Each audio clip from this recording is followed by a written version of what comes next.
முதலமைச்சர் பினராயி விஜயனுடன் தமிழக முதலமைச்சர் மு.க.ஸ்டாலின் பேசியிருக்கிறார். கேரளாவிற்கு 5 கோடி ரூபாய் நிவாரணம் ஒதுக்கி தமிழக முதலமைச்சர் மு.க.ஸ்டாலின் உத்தரவு பிறப்பித்திருக்கிறார். அது குறித்தான அண்மை செய்தியை பார்த்து வருகிறோம். கேரள வயநாட்டில் ஏற்பட்ட நிலச்சரிவின் காரணமாக இதுவரை 54 பேர் உயிரிழந்துள்ள நிலையில் தற்பொழுது கேரளாவிற்கு முதற்கட்டமாக 5 கோடி ரூபாய் நிவாரணம் ஒதுக்கி தமிழக முதலமைச்சர் மு.க.ஸ்டாலின் உத்தரவு பிறப்பித்திருக்கிறார்.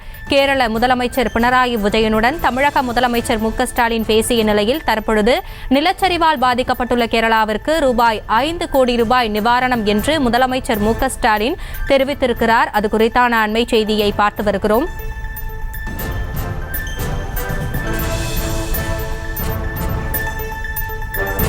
கேரள முதலமைச்சர் பினராயி விஜயனுடன் தமிழக முதலமைச்சர் மு.க.ஸ்டாலின் பேசிய நிலையில் கேரளாவிற்கு 5 கோடி ரூபாய் நிவாரணம் ஒதுக்கி முதலமைச்சர் மு.க.ஸ்டாலின் உத்தரவு பிறப்பித்திருக்கிறார். இது குறித்த கூடுதல் விவரங்களோடு இணைகிறார் எமது செய்தியாளர் ராஜேஷ். விவரங்களை வழங்கலாம். ஹாசினி, கேரளா மாநிலத்திலே வயநாடு பகுதியில் ஒரு கோர சம்பவம், துன்ப சம்பவம் நடைபெற்றிருக்கின்றது. இந்த நிலையில் தமிழக முதலமைச்சர் மு.க.ஸ்டாலின் அவர்கள் கேரளா முதலமைச்சர் பினராயி விஜயன் அவர்களை தொலைபேசி வாயிலாக தொடர்பு கொண்டு அந்த என்ன உதவி வேண்டுமானாலும் தமிழக அரசு சார்பில் செய்ய தயாராக இருப்பதாகவும், தமிழ்நாட்டிலிருந்து பல்வேறு மீட்பு குழுக்களையும் அனுப்பியிருப்பதாகவும், மூத்த IAS அதிகாரிகளை அங்கு உதவிக்காக அனுப்பி வைப்பதாகவும் தெரிவித்திருக்கின்றார். பாதிக்கப்பட்ட பகுதிகளில் மீட்பு மற்றும் நிவாரண பணிகளை மேற்கொள்வதில் கேரள அரசுக்கு துணையாக பணியாற்றிட தமிழ்நாட்டிலிருந்து 2 மூத்த IAS அதிகாரிகள், அதாவது சமீரன் IAS, அதே போல ஜானி டாம் வர்கீஸ் இருவரையும் அனுப்புவதாக குறிப்பிட்டிருக்கிறார்.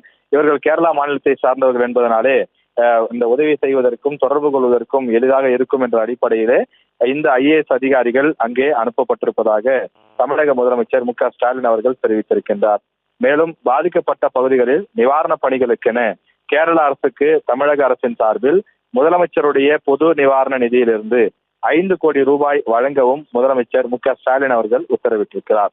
தமிழ்நாட்டிலிருந்து அனுப்பப்பட உள்ள மீட்பு குழுவில் தீயணைப்பு துறையிலிருந்து 20 தீயணைப்பு வீரர்கள், ஒரு இணை இயக்குனர் உள்ளிட்ட 20 மாநில பேரிடர் மேலாண்மை மீட்பு குழுவினரும், அதே போல ஒரு காவல் கண்காணிப்பாளர் தலைமையில் 10 தலைமையிலும் குழுக்கள் அனுப்பப்படுவதாகவும், மேலும் 10 மருத்துவர்கள் மற்றும் செவிலியர்கள் அடங்கிய ஒரு மருத்துவ குழுவினரும் கேரளா அரசுக்கு அந்த மீட்பு பணிகளில் கேரளா அரசுடன் இணைந்து பணியாற்றுவார்கள் என்றும் தெரிவிக்கப்பட்டுள்ளது.